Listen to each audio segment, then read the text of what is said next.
guys, I'm Elena, and for this microbiology lab I chose to do biochemical test 2, which is a nitrate reductase test. And what we have here is nitrate broth, source culture slant, microincinerator, citrate slant, side view and face view. I have reagent cabinet here with nitrate A, nitrate B, and zinc dust, and then my pen is going to be an inoculating loop or an inoculating needle.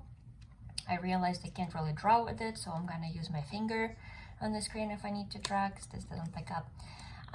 So what I want to start with first is a nitrate broth. So we have nitrate broth here, okay? And what we want to do is we're going to take the inoculating loop and we're going to put it in microincinerator and sterilize it for about 10 seconds, take it out and let it cool for about a minute.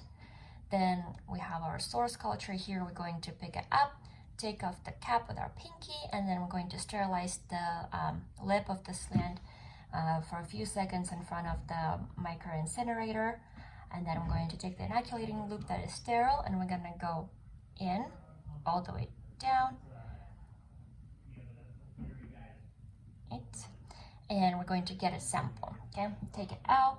I'm going to sterilize the lip, put the cap back on, and then for a nitrate broth, we're going to take off the cap, sterilize the lip just like we did, and we're going to inoculate the nitrate broth by going in with our source culture on the inoculating loop, and we're going to go down, and we're going to kind of shake it around the inoculating loop, kind of like this. Take it out, pick up the tube, sterilize the lid, and then put the lid back on. And then we're going to have the nitrate broth incubate for about 48 hours and then check back for growth. Afterwards, we'll need to add 20 drops of nitrate A, which is a sulfonilic acid, and 20 drops of nitrate B, which is alpha-naphthylamine, into the nitrate broth. And if it's a positive reductase, it will turn red, and if it doesn't change color, we will add zinc dust. After zinc dust is added and the broth turns red, it's a negative reductase, and if it doesn't change color to the red, then it's a positive reductase. So now I'm going to move on to the citrate slant. So we're going to use our source culture again. We'll sterilize the inoculating needle for about 10 seconds and then take it out, let it cool.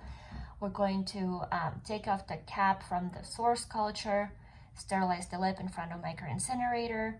I'm gonna use our needle. I'm gonna go in and get a sample with the inoculating needle. Then what we want to do next, I'm gonna take out the citrate slant, take off the cap, sterilize the lip. And what we want to do with the citrate slant, we want to stab it with an inoculating needle. So I'm gonna go all the way down to the butt of the slant, and then I'm gonna gently go back up. And what I want to do is I just want to gently streak it on the surface of agar and then take it out. So I would go down to the butt, then I'm gonna start backing up, and then we're gonna gently kind of streak it along the agar and take it out. And then afterwards, we're gonna sterilize the lip again, put the cap back on, sterilize the inoculating needle for a few seconds, take it out. And then we're going to let the citrate slant incubate for about 48 hours. And if there is no growth noted, we will let it incubate for 72 more hours. And if there is still no growth, then the result is negative. And if the medium changes color to blue, then it's a positive citrate utilization.